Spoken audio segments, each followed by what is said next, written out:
Good afternoon. My name is Edward Sanshin Oberholtzer. I'm the resident priest here at the Joseph Priestley Zen Community in Lewisburg, Pennsylvania. We're an affiliate of Empty Moon Zen.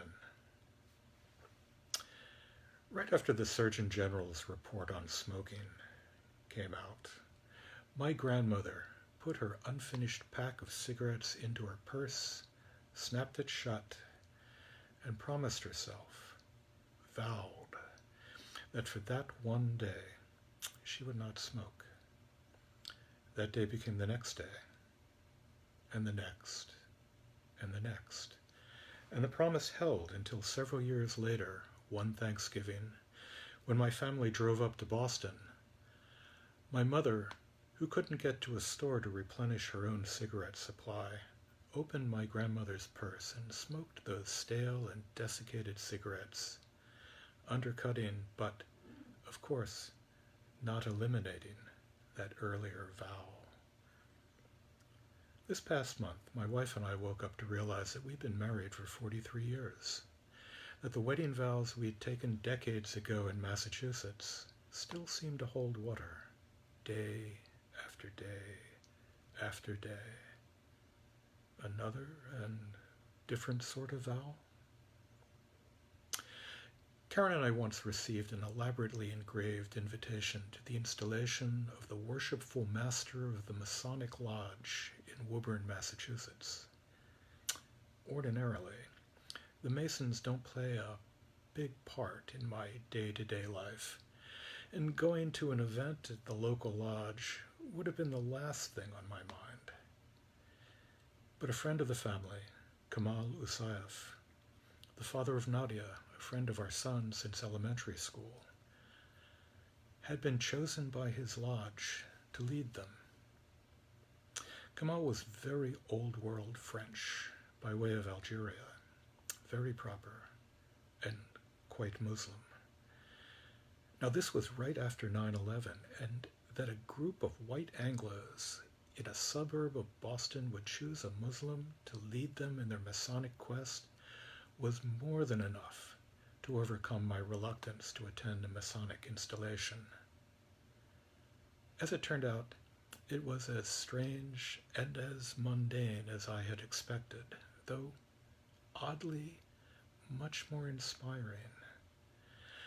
An organist in a fez played the Masonic equivalent of muzak. Members all had the requisite Masonic aprons. The sit-down dinner featured meatloaf, but the highlight was that the members had shipped up from a lodge in Washington, D.C., the very same Quran that had once been owned by Thomas Jefferson. Watching Kamal place his hand on that Quran to take his oath of office, and the stern and determined look on his face helped me understand the true nature of vows. There's a lot of talk about sacred honor, especially now as we're in election season and coming up on the 4th of July.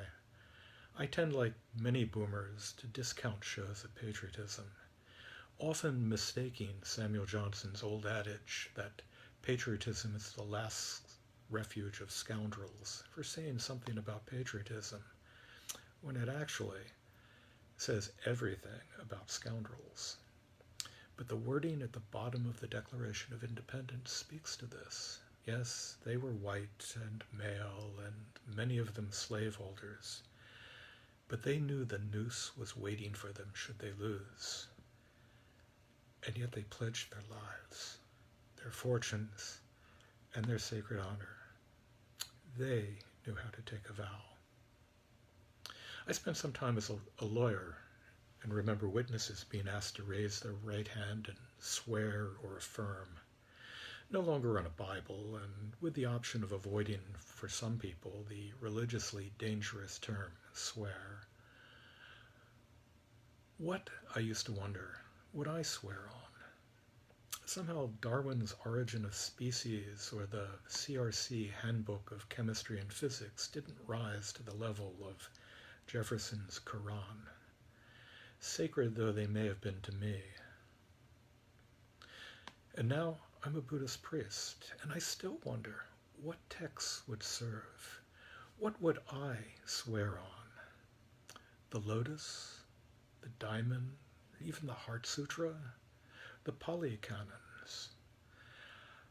I really have to go no further than the end of this sitting, those 4 impossible vows that we will be chanting, the 4 stanzas that we as bodhisattvas, and we are all bodhisattvas, you can't avoid that we are called upon to take. Now, our lineage has 2 branches. The first, Soto, through Hoanjiu Kennett. The second, a lay lineage through Robert Aiken, and down through John Tarrant. And it was in John Tarrant's Sangha that Richie Domingue, a Cajun musician, set the 4 Bodhisattva vows to a Cajun melody.